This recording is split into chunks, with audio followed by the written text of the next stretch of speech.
Hey y'all, thank you so much for tuning into this video. I want you guys to know that this is part 2 of a 3 video series just entirely covering the 75 Hard program. So enjoy part 2 and do me a favor, like, subscribe, follow along. If you haven't seen part 1, go ahead and skip back. If you've already seen this one, go ahead and skip forward. Come on, why are you here still? Like, subscribe, let me know what you enjoyed, let me know what you gleamed out of this one, and I appreciate you guys so much for tuning in. I'll see ya. Okay, Google, what's the weather?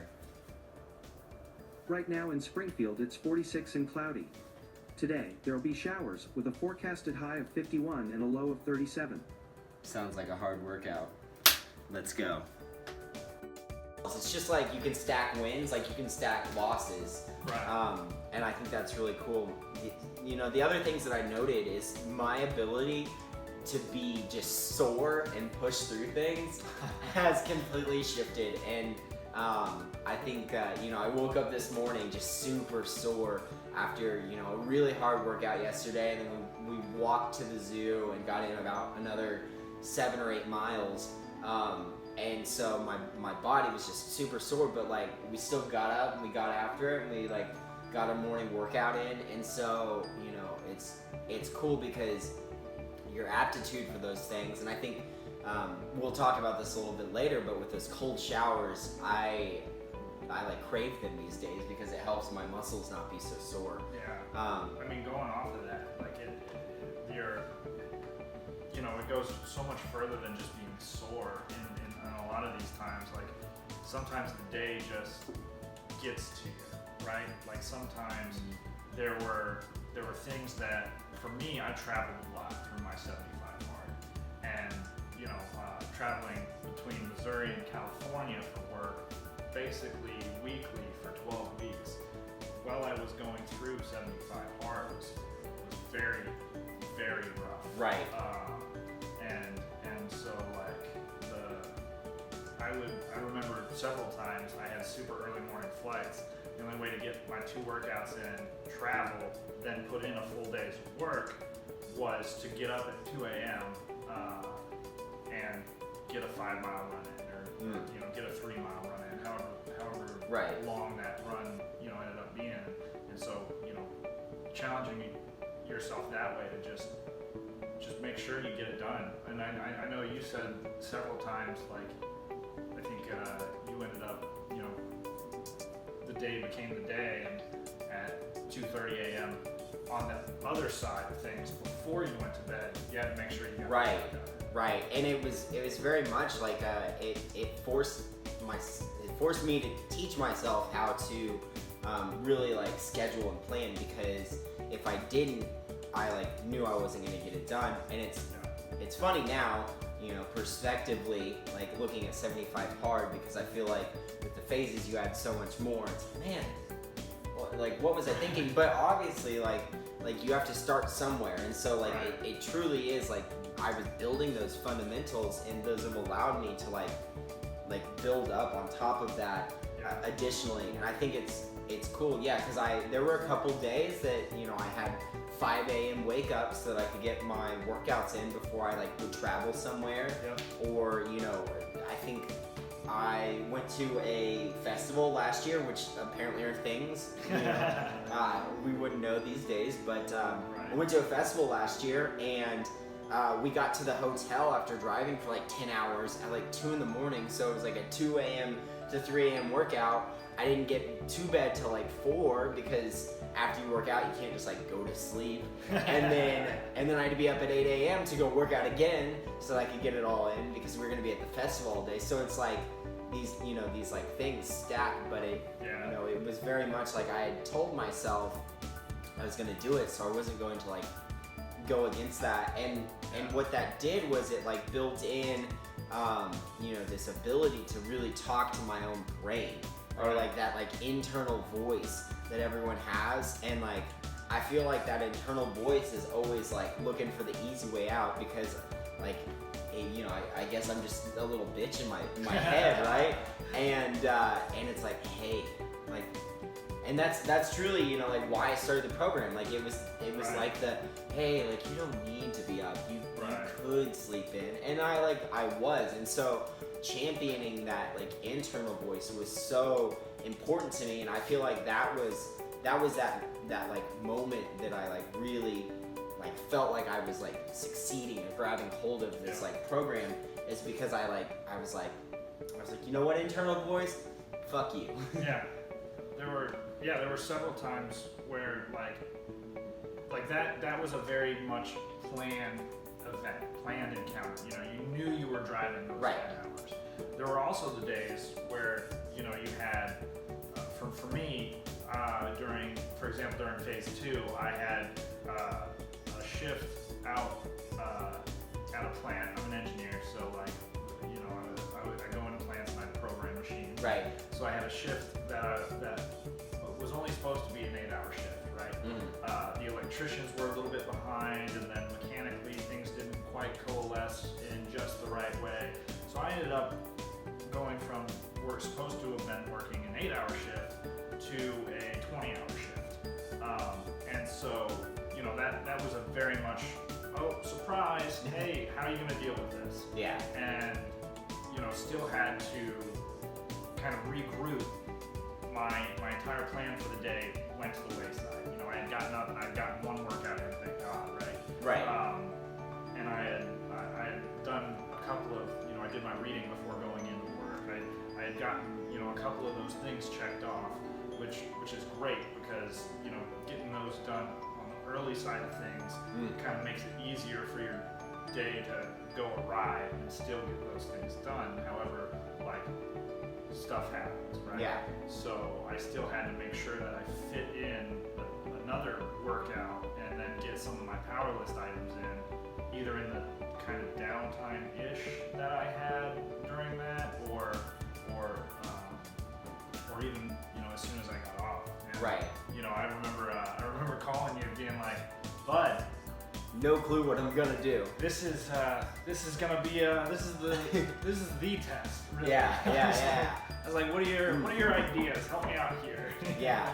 Oh, dude. So like test days, like Yeah. I feel like you can't go 75 days of like this program and not have test days, right? So I know You get blisters, you get sore, you get you know, all kinds of different things thrown at you. Yeah, and like I know for a fact, my hardest day, and I'll like say it till the end of life, and I don't know why I like know that it's like exactly day 42, but I remember it like it's like burned into my brain, right?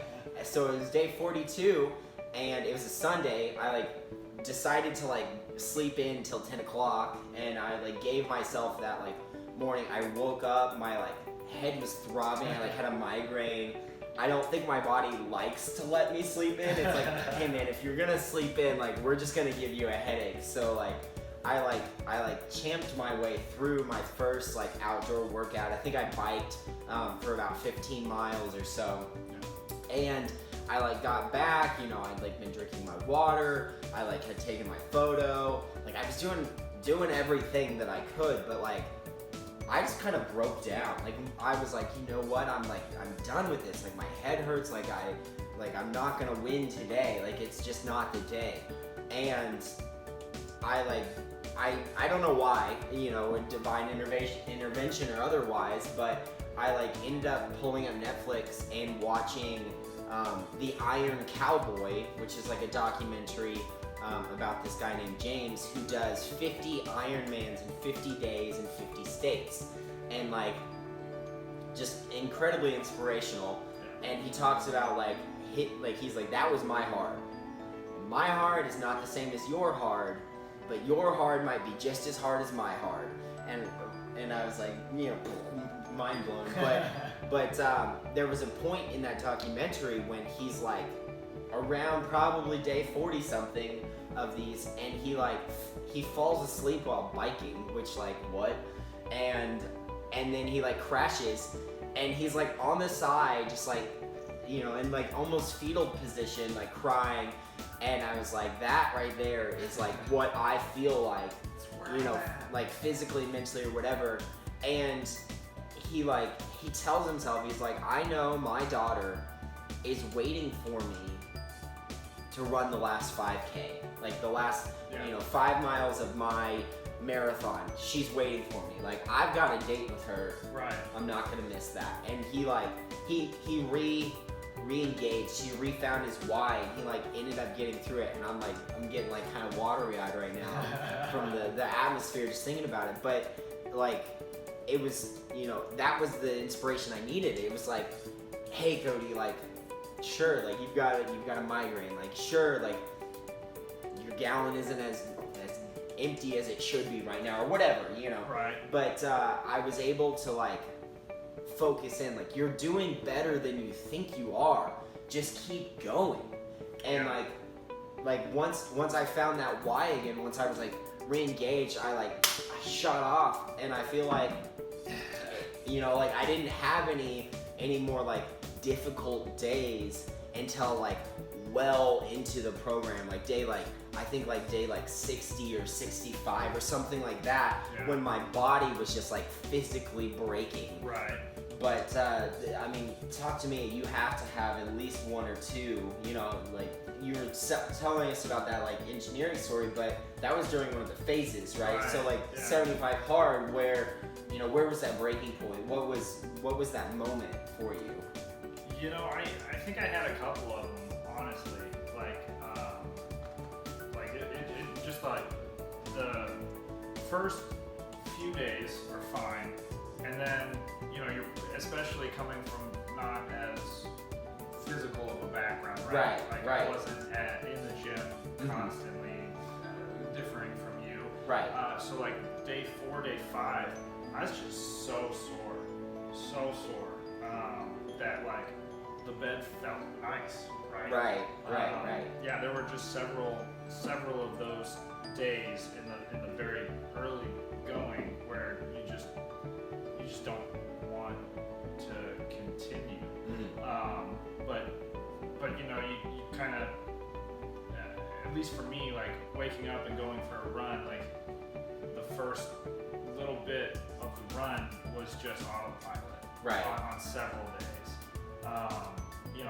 I was keeping pace just normal, but mentally, I don't know where I was. Right. I You were was still in bed. just in the ether, right? Yeah. So there was a couple of those days, but then I had my travel days, which were very, very much a test. Getting up, getting a workout in, going to California, putting in a full day's work, and then getting another workout in, whether that was climbing a mountain, riding a bike, doing some weights in the hotel gym, whatever it was. Those were definitely some test days.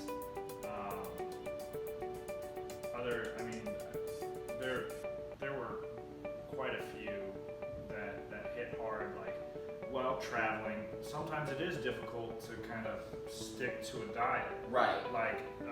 You get, as you're going down the road, you get X amount of restaurant choices. Yeah. And it's a little bit more difficult to meal prep and to plan for all those instances. Fortunately, California was pretty good about nutritional facts. Right. And all of that kind of lifestyle. Yeah. About that. That was a benefit in my favor. I remember one of the days in 75 hard, I actually traveled from where I was in California around LA up to Yosemite Valley and stayed for 3 nights in Yosemite, which was just fantastic. I slept in my car on the side of the road. Yeah, I remember that. Because it was such a last-minute trip that every campsite was just fully booked. Every hotel within 50 miles fully booked, and I was like, well, I'm already here, so I'm just gonna sleep in this rental car. Right. And we already paid for this. Might as well. yeah, got 60 miles of hiking in while I was there. Yeah. That was a big, test day to just try and get everything in on that travel day, on the travel day back. It was it was so much fun doing. It was very awkward because like usually the progress photo I would take was, hey, snap a quick picture in the mirror. There's not really a great spot for that when you're sleeping in your car. So like you kind of had to be like, hey, excuse me, miss, got an awkward question for you. Like, would you mind taking my picture? Oh yeah, why is that an awkward question? We're at a tourist spot. Of course I'll take your picture. Like, cool, alright. My shirt's gonna be off. You still cool with this? Like, I'm not trying to be like. It's not sexual, man. Not sexual. I'm not trying to be like this weird, guy out here, but like, I'm doing a fitness program, kind of have to. Right. The stuff. Yeah. But yeah, going back to the Iron Cowboy though, like you had recommended that to me. Around my day 60. Right. And so I watched it, and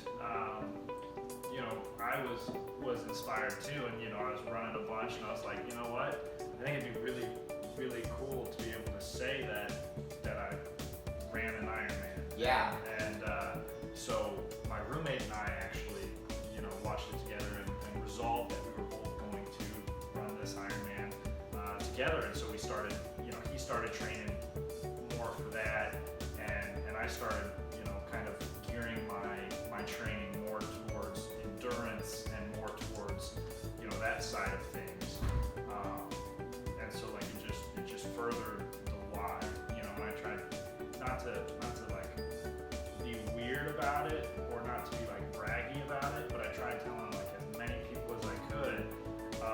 And I did that with 75 Hard as well. Like, I didn't really post anything on social media or anything, but like not as in a bragging way, but in a like I have to do this now way. Right. Like once you tell a certain amount of people that you're doing something, it kind of cements it in that like you have to do it. Right. Right.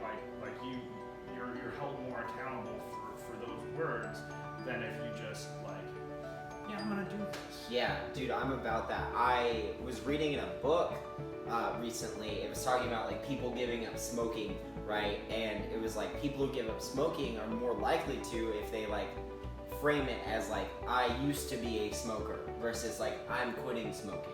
Okay. Because it like sets that like that in your brain, like I'm not a smoker anymore versus like, I'm still a smoker, but I'm trying to not be. Right. So it's like you were putting into the ether almost, like I'm gonna do this race, and like obviously, COVID hit, and it's like that's kind of pushed back your guys's like Ironman, and your training's kind of had to like taper back because of that. But it's cool to be talking to you about just like what the future of that looks like and how we can like chase after that goal.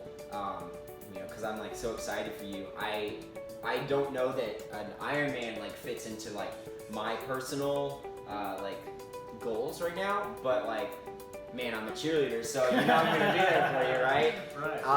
Right. So I do want to circle back because you said something that like, I don't want to spend too much time on it because it's like it is what it is, but those like first 2 weeks, right? That's like the breaking point for so many people within this program. Yeah. And I feel like, especially at 75 Hard, like gains some like clout in just in the world. Like we're seeing lots and lots of people who are like, oh, well, that's not that hard. I can do that. And then they get like 2 weeks in and they're like, man, I like couldn't do it. Like there's like too much there. And I think it's like truly that like 2 week mark is like your body's like, hey man, we're not used to this. This bed feels delightful right now. Yeah. Or like, and but the thing for me that kind of like switched the gear on that is, there were a couple of Saturdays where I allowed myself to sleep in. Right. Like you said. Yeah. But it was the heat of the summer, right? So instead of getting up at 7, 8 a.m., 6 a.m., whatever normal, normally I was getting up early, 5 a.m. to go run, 6 a.m. to go run before work. And then on the weekends, I'd give myself, till 8 a.m. But like there were a couple of times where I would sleep in, and essentially, I would wake up at 10:30, 11 o'clock, and be like, all right, so now, because you made some poor life decisions, you're gonna go out and you're gonna run in 95 And you're gonna roast. and you're not gonna do that again. Yeah. Until you forget about this experience, And then you're gonna do it again. Hey y'all, just one more time. This is part 2 of a 3-part series, so I hope you enjoyed it. Like, subscribe, share. Let me know what did you really take from this? What did you enjoy? What did Hunter and I just kind of nail in the head? What did we miss out on? Like, subscribe, share, and go ahead and skip forward. Part number 3 right here.